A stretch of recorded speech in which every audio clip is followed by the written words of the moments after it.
I'm Greg Sher, Chief Business Development Officer of NFM Lending, and I am delighted to bring a very important guest to the table. For anyone that owns a home out there, it's our own internal AMC Chief Appraiser, the guy that's running the show for us here at NFM, John Liberatore. John, thank you so much for being with us. Thank you for having me. Yeah, I'm delighted to have you. And as a homeowner myself, this is such an important conversation because there's so many things out there that people say about, hey, you got to do this home improvement, you got to do that home improvement, this is going to carry value, that's going to carry value, don't bother wasting your time on that. I'll first just say you've been doing this for 20 years, you've been an appraiser, so you've seen the ups and downs, and you know as well as anyone what the market bears for improvements. Is that fair to say? Yes, that's correct. All right, so let's first talk about some of the big misnomers. What are some things that people think that, hey, if I put all this money into that, it's going to translate into a greater property value, and they're wrong? What are some of those things? Some things I've seen as an appraiser are over improvements in the basement, for example. It's one thing to have a finished basement that typically adds value to a property.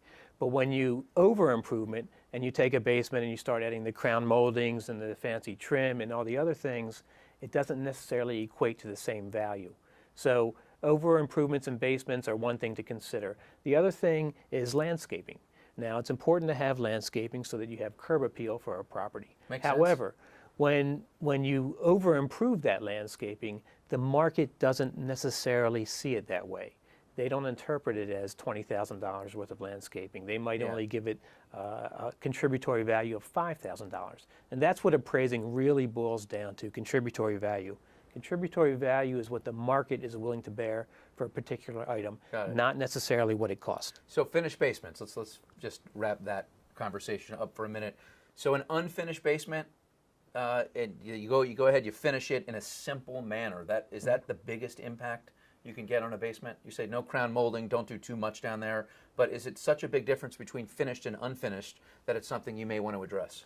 That's something, if you do the basics, that's probably where you're going to get the most bang for your buck. Once you start adding on to those finishes in the basement, you won't be getting as much return as your investment. Got it. All right, let's talk about some things that increase the value of your home. What are like the top 3 items, things that people can feel pretty good that they're going to get a nice return on their investment?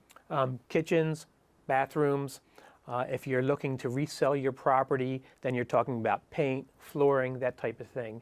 That's where you can get the most bang for your buck. But again, when it comes to kitchens and bathrooms, you want to make sure you're not doing over improvements. You're not paying $50,000 for a kitchen remodel that's only going to yield a $30,000 increase in value. So it's something to consider when you think about doing these things. Yeah, and it's like bathrooms. Like people don't think about these things. Not a lot of people, anyway. I think if you have a bathtub currently in a bathroom and you're thinking about doing a remodel, should you take the bathtub out? It would seem to me that if you take the bathtub out and someone's moving in that has young kids, they're going to have a need for a bathtub. So is that something like that, a little nuance? Is that something to think about or not really? Sure, those are definitely things to think about. If you're taking a bathtub out and replacing it with another bathtub and visually it doesn't look like anything that different, then you may not want to do it because you're spending the money, but you're not going to be getting that response that you expect out of the market. However, if you're taking a bathtub out and replacing it with a shower, if it's a community that's an older community and you see a trend where people are moving into this community because they're one-level homes and they're looking for those features, that may be a positive thing. If you're living in a part of town where that has a popular school district and you're getting a lot of people interested in moving there because of the schools, which means they have children. Of course, that's always a big factor, right? Schools? Yes, obviously. And so in that particular scenario, you'd want to keep the bathtub in the house. So it really depends on what the market is doing. What about additions? Sometimes you see people that take that outdoor patio, they enclose it or turn it into another part of the house. Yes, is that something they should be doing? They add value. If you're going to take an outdoor patio or an outdoor deck or porch and make it part of the living area, my recommendation would be to not just finish it, but also heat it, especially if it's above grade. Because when it's finished, heated, and above grade, all of a sudden it becomes part of the GLA, the gross living area, which is has a big impact on the value of a property in that particular community. So if you're going to take a porch and you're going to finish it and it is above grade, it might make more sense to spend a few thousand more to have it heated. Wow. Great tidbits from our chief appraiser at NFM, John Liberatore. Hope you found it beneficial. John, thank you so much. We're so happy to have you at NFM. Thank you. It's a pleasure to be here. All right. Until next time, have a great day.